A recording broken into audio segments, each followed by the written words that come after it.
Hello everyone, welcome back to sleepy classes. और हर हफ्ते की तरह आज ज्योग्राफी के क्वेश्चन सीरीज लेकर आए हैं हम, जिसमें हमारे पास होते हैं 20 एमसीक्यूज क्वेश्चंस।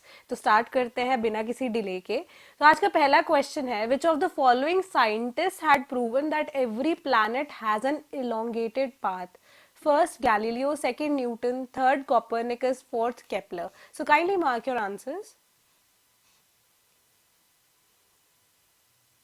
तो इसका करेक्ट आंसर था option number D, that is Kepler. तो केपलर ने हमें थ्योरी जो दी थी, इनिशियली हमारे पास थ्योरी थी सर्कुलर मोशन की, सर्कुलर जो हमारे पाथ्स हैं रिमूव मूव करते हैं उस हिसाब से हमारे प्लैनेट्स। तो कॉपरनिकस की थ्योरी को इन्होंने मॉडिफाई करके इलोंगेटेड और ओवल पाथ की बात की थी, जो हमें दी थी जोहानस केपलर ने। ठीक है जी। तो अगला क्वेश्चन है हमारा, Messenger satellite has been launched by NASA for the study of first Mercury, second Venus, third Saturn and fourth Jupiter. तो इसका करेक्ट आंसर है option number A, that is mercury. तो इसे लॉन्च किया गया था 2004 में नासा के द्वारा, और यहाँ पे इसका रोल यही था कि उसकी जियोलॉजिकल स्टडी करेगा, साथ ही साथ स्टडी करेगा वहाँ का atmosphere, weather condition, soil condition and everything will be search by this satellite. तो नेक्स्ट क्वेश्चन है, magnetic meridian is a first line parallel to the equator of the earth, second latitude, third line joining the geographic north and geographic south of the earth, fourth plane passing through the magnetic north and magnetic south of the earth. तो इसका correct answer है option number D, that is plane passing through the magnetic north and magnetic south of the earth. तो ये हमारा अर्थ का अगर हम diagram की बात करते हैं तो ये हमारा नॉर्थ पोल आ जाता है, ये हमारा साउथ पोल आ जाएगा। ठीक है जी। तो हमारी जो plane passing through the magnetic north and magnetic south जो है वो इंटायरली डिफरेंट प्लेन है, वो ऐसे जाएगी। ठीक है। तो ये हमारा मैग्नेटिक साउथ है, ये हमारा मैग्नेटिक नॉर्थ है। तो इसे हम क्या बोलेंगे? Magnetic meridian. ठीक है। तो अगला क्वेश्चन है हमारा, the formation of mushroom rocks in deserts is an example of which of the following? First erosion, second contraction, third attrition, fourth abrasion. तो ये क्वेश्चन आपका गलत नहीं होना चाहिए, क्योंकि एनसीईआरटी में आपको मैंने बहुत अच्छे से पढ़ाया है। So kindly mark your answers. इसका करेक्ट आंसर है option number A, that is erosion. तो मशरूम रॉक्स के बारे में मैंने आपको बताया था कि एट द बेस लेवल जो है हमारी क्या हो जाती है, इरोजन हो जाती है, और मशरूम के शेप में हम कह सकते हैं हमारा स्ट्रक्चर रह जाता है, क्योंकि जो लोअर एरियाज है due to the wind, desert area में होता है क्योंकि ये, तो due to the wind carry हो जाती है हमारी सारी की सारी, हम कह सकते हैं वेदर हो जाती है, इरोजन हो जाती है, कैरी अवे हो जाती है due to the storms, and एक मशरूम लाइक स्ट्रक्चर रह जाता है जिसे हम मशरूम रॉक्स कहते हैं। So next question is, how much part of the earth surface is desert? First 10th, second 5th, third 1/3 and fourth is 6th। तो इसका करेक्ट आंसर है option number C, that is 1/3। तो 1/3 of the area of the earth is desert, जिसमें सबसे बड़ा हमारा desert कौन सा है? That is Sahara desert. ठीक है। तो हमारा नेक्स्ट क्वेश्चन है, an artificial navigation channel is called? First canal, second green house effect, third float and D cap rock.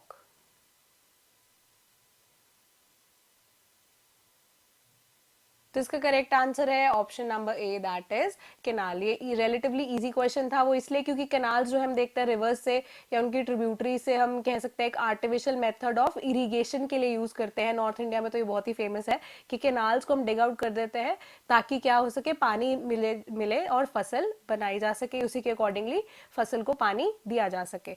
Next question is, which of the following country is not an exporter of T? First is Sri Lanka, second United Kingdom, third India and fourth is Kenya.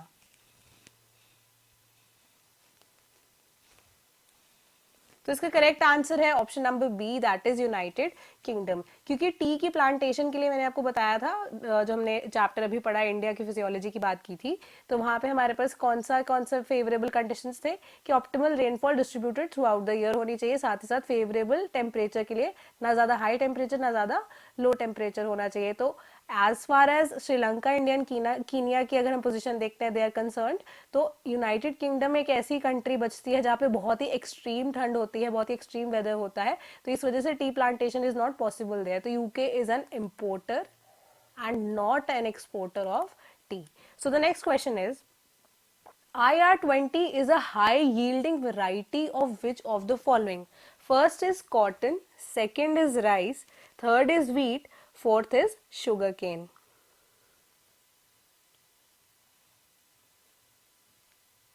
तो इसका correct answer है option number B, that is rice.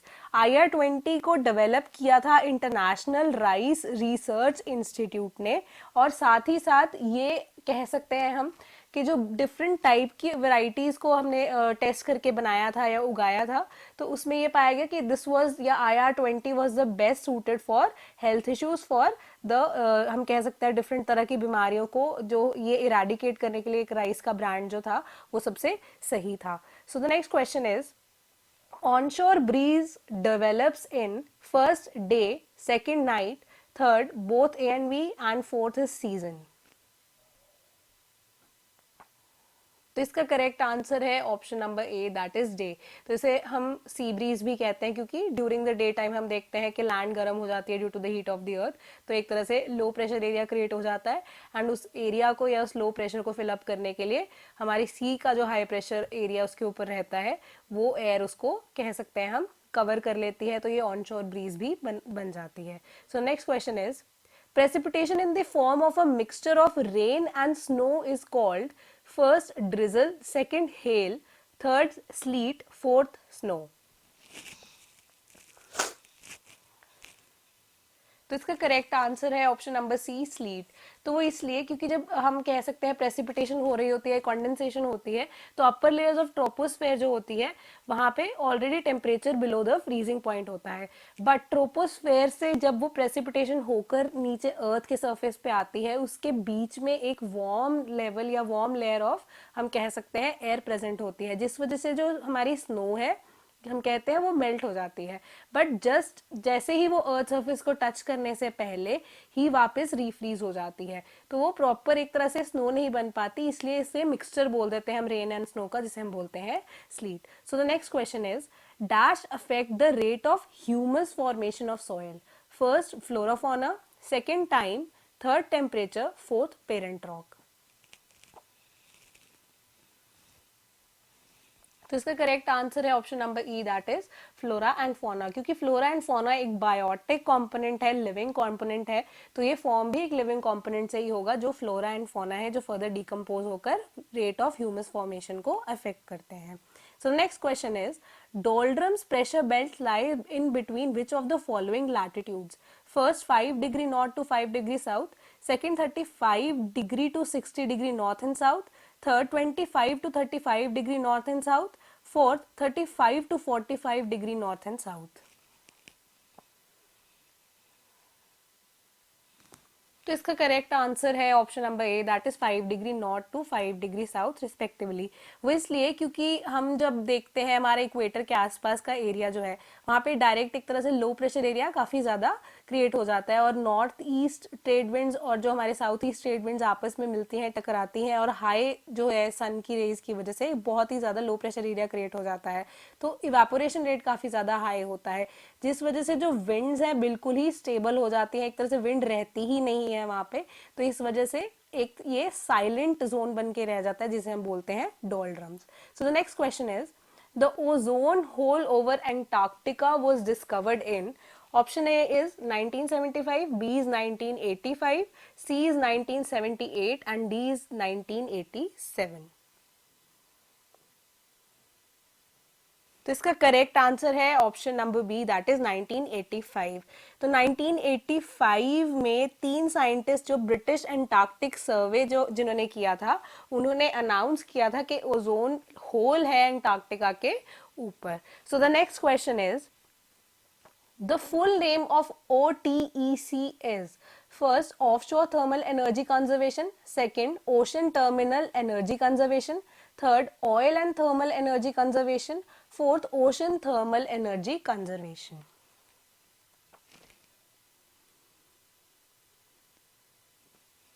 तो इसका correct answer है option number D, that is ocean thermal energy conservation.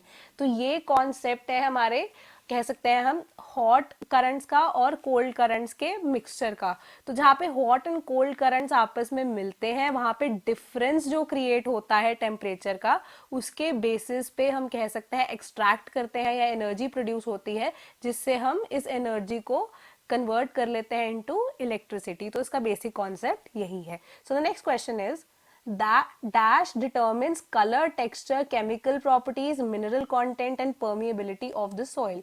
First flora fauna, second time, third climate, fourth parent rock.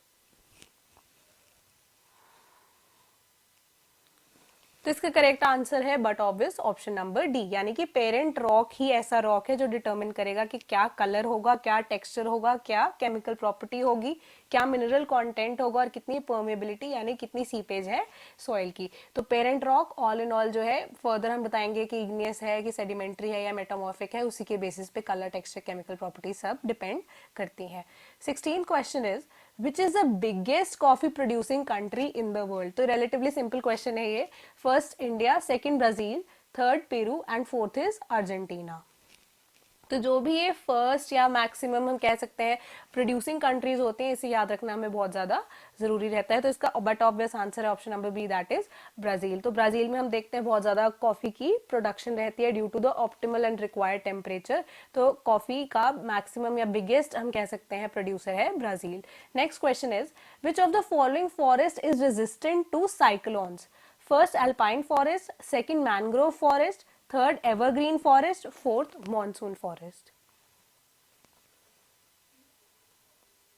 तो इसका answer है option number B, that is mangrove forest. तो mangroves एक तरह से शील्ड की तरह एक्ट करते हैं और हम कह सकते हैं हमारे शोर्स तक पहुंचने से पहले काफी लेवल्स तक ये हम कह सकते हैं कि एब्जॉर्ब कर लेते हैं ये सारे की सारी जो शॉक्स आते हैं या साइक्लोन्स आते हैं। तो एक लेवल तक मैनग्रोव फॉरेस्ट जो है प्रोटेक्टिव लेयर या शील्ड की तरह काम करते हैं। So the next question is one of the following is not the result of underground water action.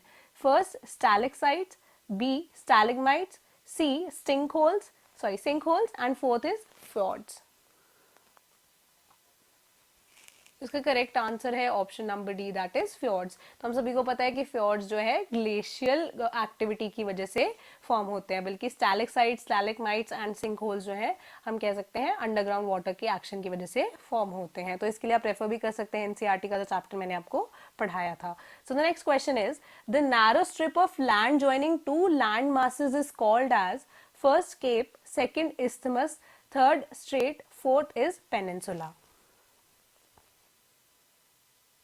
तो इसका करेक्ट आंसर है option number B, that is isthmus। वो इसलिए क्योंकि केप जो है एक पर्टिकुलरली नैरो हम कह सकते हैं स्ट्रेच ऑफ लैंड है जो काफी देर तक या काफी दूर तक पानी में चला गया है। तो बेसिकली एक काफी ज्यादा हम कह सकते हैं नुकीला होता है या फिर हम कह सकते हैं कि बहुत ज्यादा शार्प एंड होता है। सिमिलरली स्ट्रेट की बात करते हैं तो ये एक नैरो स्ट्रिप ऑफ वाटर होता है, ठीक है, वाटर जो टू लैंड मासेस को सेपरेट करता है, that is a straight. Peninsula की बात करते हैं, पेनिनसुला जो है एक ऐसा land mass surrounded by water bodies on three sides. बल्कि isthmus की बात करते हैं, isthmus is the narrow strip of land joining two bigger land masses की अगर हम बात करते हैं।